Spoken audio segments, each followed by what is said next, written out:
This is Polyamory Weekly, tales from the front of responsible non-monogamy from a pansexual, kink-friendly point of view. A warning for our under-18 listeners. This is an adult-oriented podcast about really lascivious things, like communication and honesty in relationships. If you're under 18 and looking for upfront advice and answers to questions about sex, please visit scarletteen.com.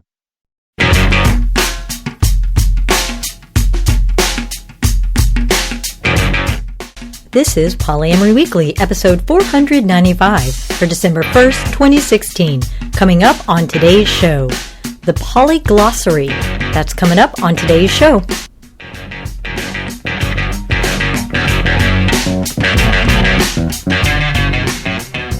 Hello everyone, I am your host Minx, and we have a bit of a fun topic for you this week.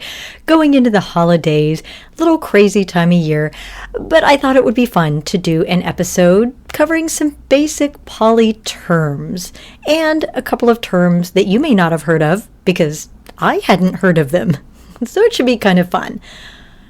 But first, we have several poly in the news items.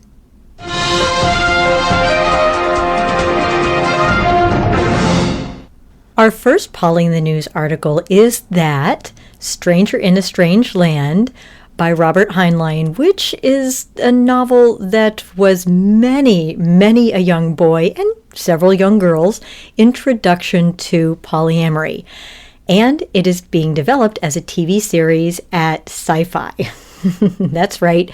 Universal Cable Productions and Paramount Television are teaming up to develop a series adaptation of the 1961 sci-fi novel, Stranger in a Strange Land. I'm not sure how I feel about this. On the one hand, I know that this is a very important book for many people. I read Stranger and, well, let's just say it's very clear that Heinlein was not writing for women. He clearly thought that his audience was 100% men. Oh, and straight men, because there's a lot of homophobia and there's a lot of casual sexism, and there's even some things that could be characterized as misogyny as well. So not my favorite book, but it's very near and dear to many people's hearts.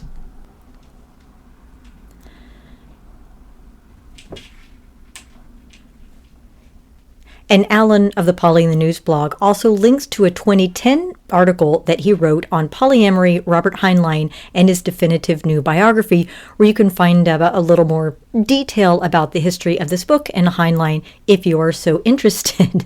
And his final conclusion for this potential TV series was, "Don't you dare screw this up, Sci-Fi, or I will come and get you." Next news article was a very flattering and pragmatic piece in a Canadian newspaper. It's the Toronto Star. It's actually one of the largest daily newspapers. And the title of the article is, "Polyamory Looks a Lot Like Ordinary Family Life."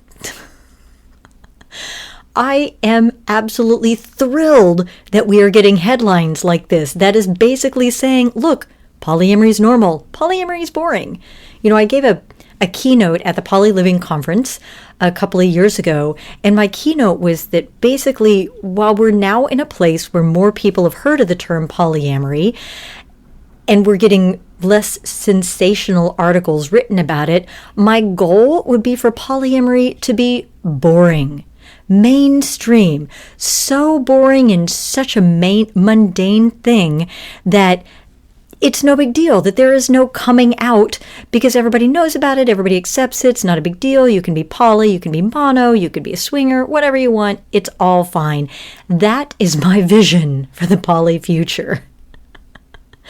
Now, the article starts out by saying that they estimate 4 to 5% of Canadians identify as poly, which was interesting. They don't cite a study, but that number seems really high to me when you think that in general only 8% of the population self-identifies as gay, and of course that's just gay. It doesn't include any of the other terms or identities within that range.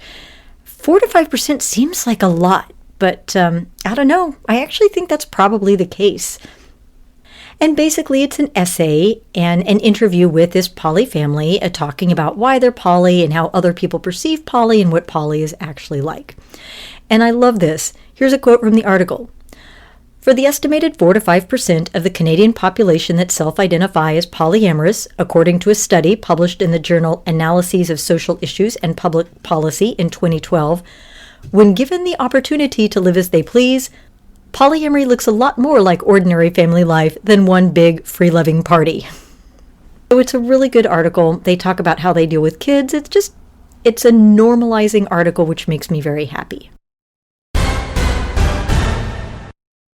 And this is in sharp contrast to a video that came out recently on YouTube called Why Polyamory Won't Work for You. It's one of those animated videos. And on the one hand, I'm so happy that polyamory is so mainstream that somebody made an animated YouTube video that's very clever and funny about why it won't work for you. On the other hand, the arguments against polyamory are really quite ridiculous. The first one being that apparently there is a mandatory polyorgy policy and that might be socially awkward for you. So therefore, we couldn't possibly have poly because what do you say to someone after you've been in this voluptuous polyorgy? Oh noes, we might be embarrassed. I think it's so funny that everybody immediately assumes that polyamory is just a free-for-all orgy and that if you decide to do something other than monogamy, it's like the Wild West with no rules and everybody just does whatever they want and hurts each other's feelings all the time. Very silly.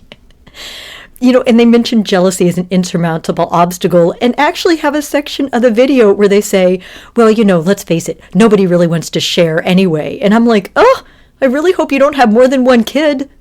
My God, your kids are going to think, oh, they have to share their love with 2 kids, 3 kids, 4 kids. I'm not going to get any love at all. It's really quite cleverly done if it is entirely inaccurate. And next up was an article about an ad agency that has listed polyamory as a top trend to ride in 2017. Now, this is Sparks and Honey. They do a report of the top 100 cultural trends every year.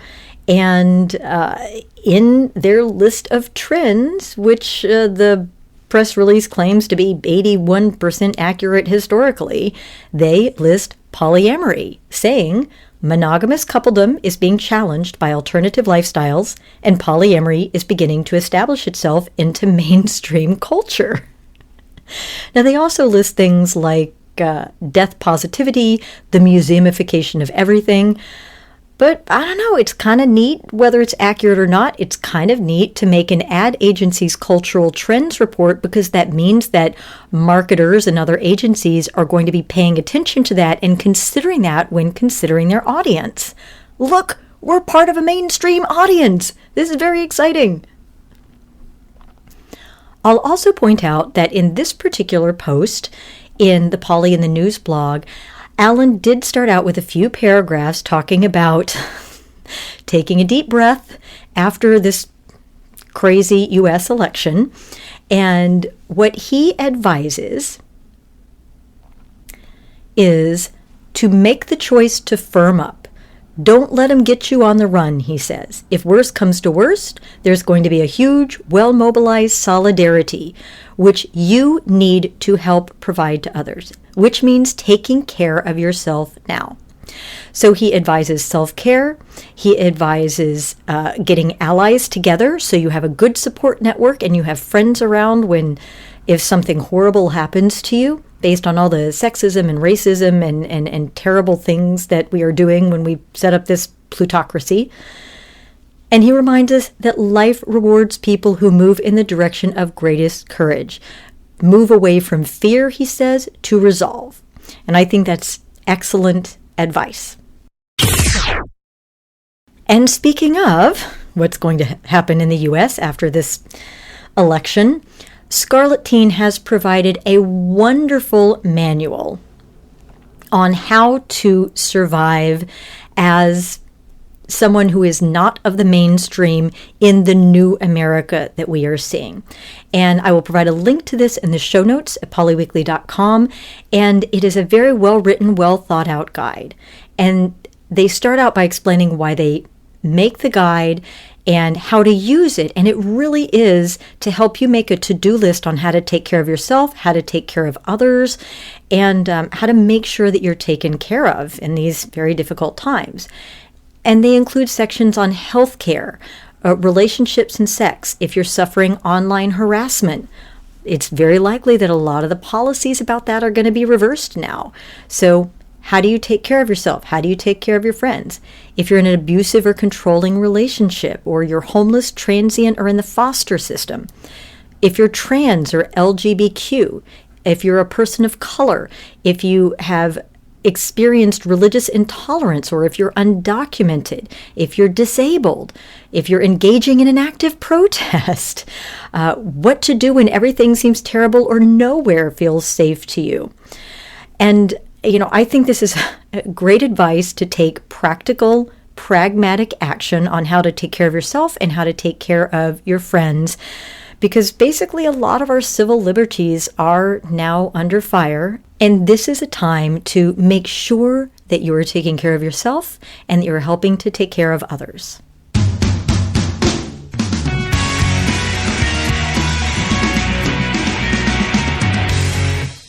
For our topic this week, I actually ran across an article in Bustle that was titled something like 7 poly terms you need to know. And I read it and was like, those aren't really that important, or, those are pretty self-explanatory. But then I got to thinking, well, what would I put in a list of the poly terms that you absolutely must know?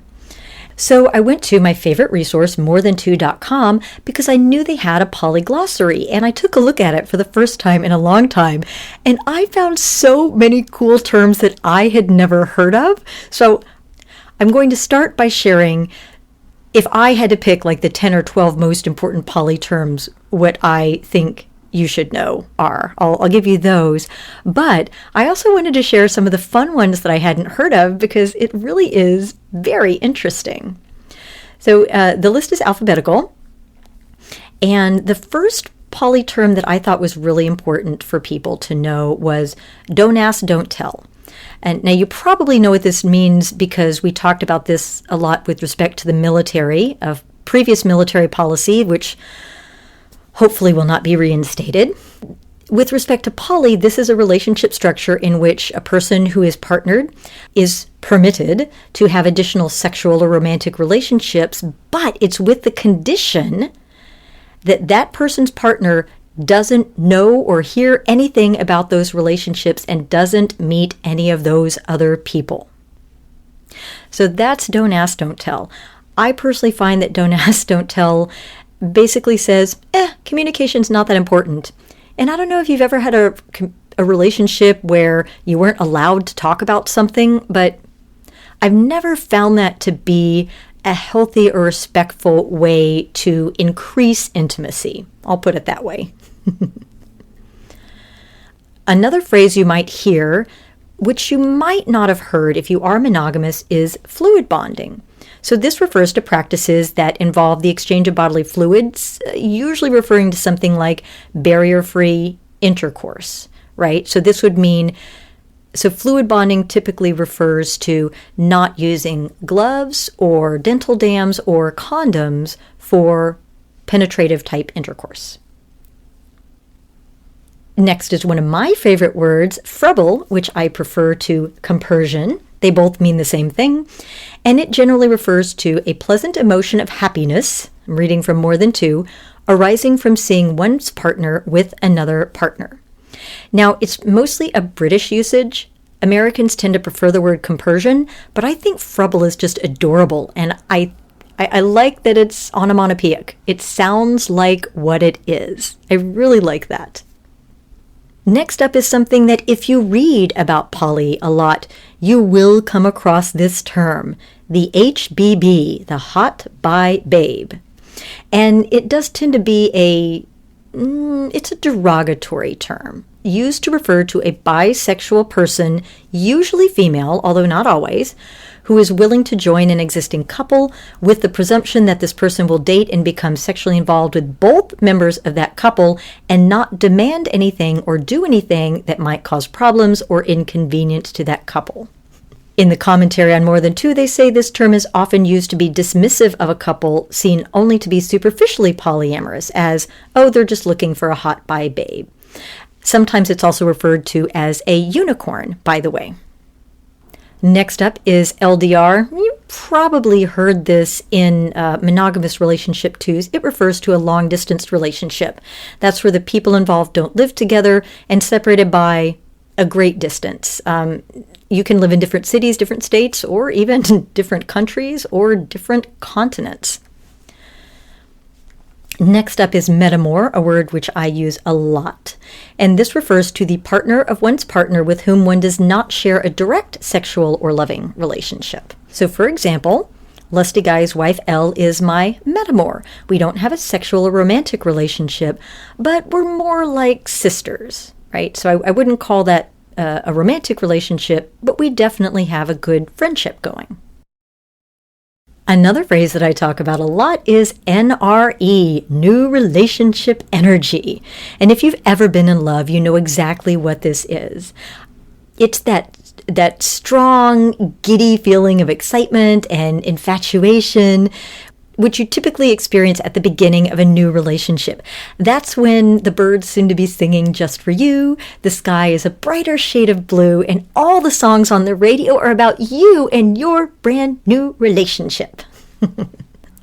Now, most of those feelings are because your brain chemicals are doing a happy dance. We've got oxytocin and vasopressin doing all kinds of fun doping to your brain, which is why people tend to do kind of crazy things during NRE.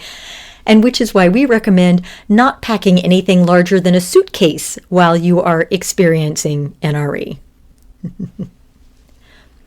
Another term you'll hear us and other people use a lot is OPP, the one penis policy. This is an arrangement in a poly relationship in which the man is allowed to have multiple female partners, each of whom is allowed to have sex with other women, but forbidden to have any other male partners. And I love the commentary on the More Than Two site, which is, it's hypothetical opposite a one vagina policy in which a woman has a group of male partners who are each forbidden to have other female lovers seems so rare as to be theoretical. I've never seen or heard of a real-life example of such a relationship. And I love this. It seems to be sort of a lighthearted way to say, grow up and deal with your partner being interested in somebody of the opposite sex already. But maybe I'm reading that into it. Okay, a few more I thought were important. There is polymono, sometimes also referred to monopoly, but usually polymono. This describes a relationship with a person who self-identifies as poly and another person who self-identifies as monogamous. And another one we warn people about is polysaturated. This refers to somebody who is poly, but who is not currently open to new relationships because they have so many existing partners and they don't have the time or energy to invest in any more relationships. And it's kind of a colloquial and fun and silly term. Common usage would be, you are so interesting, I would love to date you, but I'm polysaturated right now. And with a hat tip to our friend Aggie over at the Solo Poly blog, we bring you the phrase solo poly. This is an approach to poly that really focuses on an individual's agency and doesn't really focus on relationships that are going to be all about the couple. So these people tend to focus on autonomy, the freedom to choose their own relationships without seeking permission, and then a little more flexibility in their relationships. And as More Than Two points out, these people generally don't want or need relationships that look like traditional couples and may not, for example, seek to live with a partner or combine finances with a partner or partners. And another one of my least favorites, rounding off my list, would be veto. We talk about veto power. I think it's fairly self-explanatory, but let's go ahead and define it. Veto power refers to a dynamic of a relationship agreement. And this is very typical in hierarchical relationships where you insist on having a primary and a secondary or a tertiary. And basically it gives one person power over someone else's additional relationships or activities. So for example, For example, in a relationship where somebody has veto power, you can say, I don't like your partner, you have to break up. Or you can say, well, fine, your partner's okay, but you're not allowed to have PIV sex, penis and vagina, or you're not allowed to do BDSM with that person, or you're only allowed to do BDSM with that person, or you're only allowed to do BDSM with that person if you don't fall in love. Okay. So those are things that I think are fairly essential to being able to talk about polyamory. But this list had some really fun terms that I hadn't heard of or I'd only heard of once or twice that I thought would be kind of fun to share as well. Have you heard the term wibble, which they define as a feeling of insecurity, typically temporary or fleeting, when seeing a partner being affectionate with someone else? So basically, it's like a little bitty jealousy. It's like, I'm not really jealous, but I got a little wibble when I saw you kissing her the other night. I think it's a wonderful way of diminishing the power of jealousy over us. I really like that one. I thought that was fun. And we use the term occasionally sapiosexual. This is meaning you're attracted to people who are based on their intelligence or you feel like your brain matches up with theirs. I like that one. I use that from time to time. This next one I have never heard of before. Have you heard of this? Schrodinger partner or Schrodinger sweetie. Also, ambiguous sweetie. This is from the Schrodinger's cat thought experiment in quantum physics, where a cat in a box with a quantum detector may be both alive and dead simultaneously. So an ambiguous sweetie is a partner with whom one's relationship is ambiguous, not clearly defined. It's like, well, we're not really primary, we're not really secondary, we're not really friends, we don't really know. Ambiguous sweetie. I thought that was fun. Here's another one. Boston marriage. Apparently this is a 19th century term. I'd never heard it. It was a term used to refer to a household of two unmarried women who were financially and romantically independent. Today it's generally assumed that these relationships were lesbians. Boston marriage. I love it. That's kind of fun. I mean, I'm glad we don't have to call it that anymore. I'm glad that, two adult women can live together sexually or non-sexually and it's totally fine. At least for the time being, but I thought that was kind of fun. And then there's a term that we have mentioned on the show, but only once, called a comet. This is an occasional lover, someone who passes through your life semi-regularly, but without an expectation of any type of continuous romance. So it's somebody who comes by about as often as a comet, maybe once a year, once every couple of years. I like that. Cowboy. Cowboy is a monogamous man who engages in a relationship with a poly woman with the explicit intention of separating her from any other partners and bringing her into a monogamous relationship. And by the way, can I just say how much more flattering that term is than the female version of this term, which is homewrecker. You get to be cowboys, I get to be a homewrecker. I call unfucking fair. And with that, I will top off our vocabulary section. I highly recommend you go to the Poly Glossary section of More Than Two. It is educational and it's fun.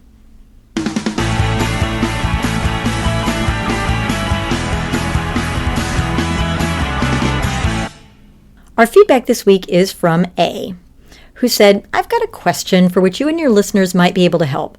How would you define the word romantic, for example, in romantic relationship and romantic feelings? And A says, look, someone recently asked me whether I had romantic feelings for them, and I didn't know how to respond. In some cases it's obvious, but in others it's quite tricky. For example, what's the difference between a romantic relationship and a very deep friendship with benefits? I don't know. And A says, I thought this would make an interesting discussion. And I agree, that's an interesting discussion. And actually, I think I'll post this on the Poly Weekly Facebook page and see what people say in terms of their own definitions. But you know what we're going to say. I say we because I hear Lusty Guy's voice in my ear.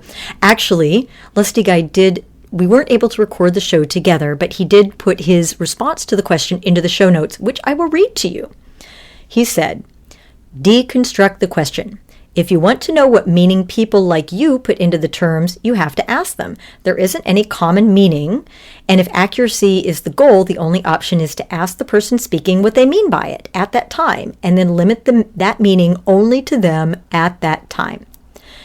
He does say, however, for myself, when I use the term, it's generally a way of saying that I want to be physically intimate with someone, create emotional entanglements, and be able to safely expose myself to them. But everyone is different. Well, Lusty Guy, I agree with you.